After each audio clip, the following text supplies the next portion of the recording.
नमस्कार दोस्तों, कैसे हैं आप लोग। आशा करता हूं कि आप लोग ठीक होइएगा, मस्त होइएगा और स्वस्थ होइएगा और अपने कामों में व्यस्त होइएगा। आज हम बात करने वाले हैं अरविंद अकेला कल्लू का, जो उसका मार्केट में सुपर हिट सॉन्ग बराबर लेकर आता रहता है। आप सबके कृपा से हर एक सॉन्ग इसका ब्लास्ट होता है। तो फिर से एक नए अंदाज में और पुराने अंदाज में एक सॉन्ग लेकर आ रहा है आप सबके बीच, बहुत जल्द आने वाला है। तो इस वीडियो में मैं आपको बताऊंगा कौन सा गाना आएगा। तो चलिए बता देते हैं।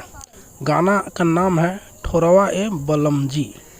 आप लोगों को सामने बहुत जल्द आ रहा है, कल सुबह रिलीजिंग होगा। आप लोग देखिएगा, उस गाने को प्यार आशीर्वाद दीजिए कि गाना सुपर डुपर हिट हो जाए।